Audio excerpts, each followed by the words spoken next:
Hello friends, welcome back to the channel. आज मैं इस वीडियो में जेएसडब्ल्यू इंफ्रास्ट्रक्चर लिमिटेड के क्वार्टर 3 रिजल्ट्स के बारे में कुछ बातें करूंगा। तो दोस्तों, सबसे पहले मैं जो है ना कंपनी के कंसोलिडेटेड फाइनेंशियल्स के बारे में बात करूँ अगर, कि वो हमें बिग पिक्चर देता है कंपनी के बारे में। तो सबसे पहले देखते हैं कंपनी के मेन फाइनेंशियल नंबर्स।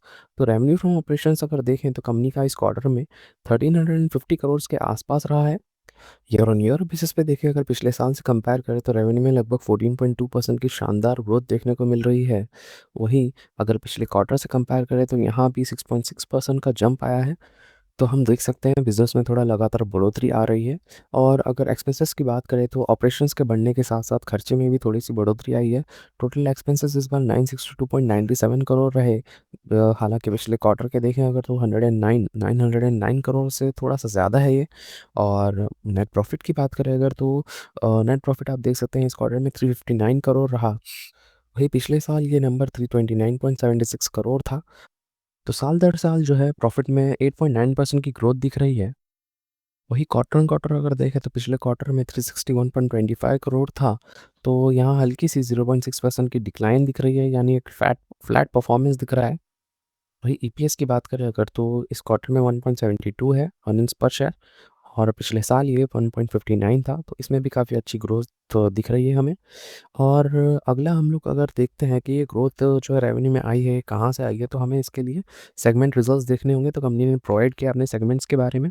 तो जो है कंपनी के जो दो कोर बिजनेस हैं वो ये है, एक पोर्ट ऑपरेशंस और एक है लॉजिस्टिक्स। तो पोर्ट ऑपरेशंस का रेवेन्यू जो है ना इस क्वार्टर में 1163 करोड़ रहा। और पिछले साल से ये देखें तो ये इसमें 9.5% की ग्रोथ है, काफ़ी अच्छा जंप है इसमें। और इस सेगमेंट का प्रॉफिट जो है 469 करोड़ रहा है, जो पिछले क्वार्टर के मुकाबले थोड़ा सा कम हुआ है। वहीं लॉजिस्टिक्स की अगर बात करें इस बिज़नेस के बारे में तो यहाँ आप ध्यान दीजिए, क्योंकि ग्रोथ नंबर्स बहुत स्ट्रॉन्ग हैं यहाँ पे इस सेगमेंट के। लॉजिस्टिक्स का रेवेन्यू 185.85 करोड़ रहा। ओके, पिछले साल अगर देखें तो 108.82 करोड़ था, यानी सीधा 56% की मैसिव ग्रोथ है यहाँ पर। वहीं पिछले क्वार्टर की बात करें अगर तो 162.70 करोड़ था। तो यहाँ से पिछले क्वार्टर के कंपैरिजन में भी ये 14% अप है। तो प्रॉफिटेबिलिटी में भी कमाल हुआ है। लॉजिस्टिक्स का सेगमेंट रिजल्ट 18.88 करोड़ रहा। इसका जो है result I mean net profit, जो पिछले साल जो है 5.51 करोड़ था। मतलब प्रॉफिट 3 गुना से भी ज़्यादा इस सेगमेंट में बढ़ा है, लॉजिस्टिक्स के सेगमेंट में। दोस्तों, इन्वेस्टर्स को एक और ज़रूरी बात जो है नोट करनी चाहिए कि प्रॉफिटेबिलिटी पर थोड़ा सा असर हुआ है एक वन टाइम कॉस्ट के बढ़ने पर, जो कि कंपनी ने 7.24 करोड़ का एक एक्सेप्शनल कॉस्ट बुक किया है। इसकी वजह से इसका रीज़न जो है ये है कि गवर्नमेंट ने नए लेबर कोड्स नोटिफाई किए हैं, जिससे एम्प्लॉय बेनिफिट्स की कैलकुलेशन थोड़ी सी चेंज हुई है। अगर ये वन ऑफ आइटम नहीं होता तो प्रॉफिट और थोड़ा बेहतर दिखता। दोस्तों, लॉन्ग टर्म के लिए रेवेन्यू प्रॉमिसिंग लग रही है इस कंपनी में, स्पेशली लॉजिस्टिक्स साइड से।